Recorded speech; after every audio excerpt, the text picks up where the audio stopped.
Salut les survivants, c'est Choc Actu, votre JT préféré pour comprendre pourquoi sortir de chez soi est un sport extrême. Aujourd'hui au programme, un mec poignardé dans son hall d'immeuble, une piscine qui ferme pour cause de baston aquatique, un trader TikTok kidnappé pour quelques bitcoins et une fusillade dans un camp de migrants, histoire de terminer le week-end en poésie. On attaque. Choc Actu.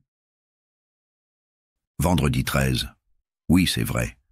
À Rézé, près de Nantes, un homme de 49 ans a été retrouvé poignardé dans le hall de son immeuble. Pas dans la rue, pas dans un bar, non, dans le hall de son immeuble. Littéralement, il est mort en rentrant chez lui. Résultat, un suspect en garde à vue, une enquête en cours, et le hall d'immeuble rebaptisé zone à risque, bientôt sur Google Maps.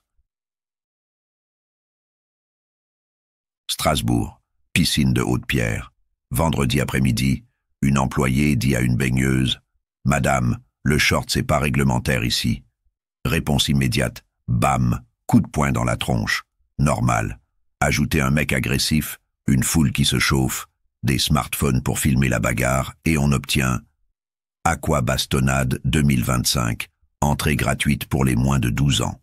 Résultat, piscine fermée tout le week-end, ambiance colonie de vacances, version Fight Club. Prochaine étape, bassin de rétention de rage, palmes et gants de boxe fournis. Essonne. Vendredi soir.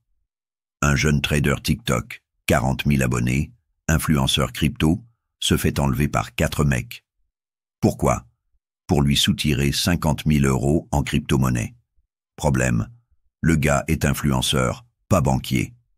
Il vérifie ses comptes, il est aussi pauvre que nous, du coup il le relâche. Les ravisseurs, escrocs amateurs. Le trader, star TikTok, mais pas millionnaire. Leçon du jour.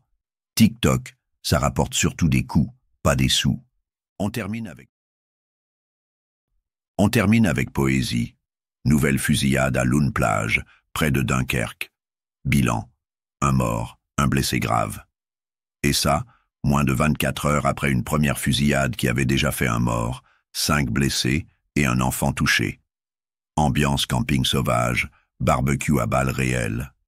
1500 migrants sur place, tension, passeurs. Bref, un cocktail plus explosif qu'un mojito mal dosé. L'enquête est en cours, le calme est en option. Voilà, c'était Choc Actu, le JT qui t'apprend que même un week-end normal ressemble à un épisode de Narcos en France. Abonne-toi si toi aussi t'aimerais juste aller à la piscine sans finir aux urgences. Partage. Prépare ton gilet pare-balles. À bientôt les survivants.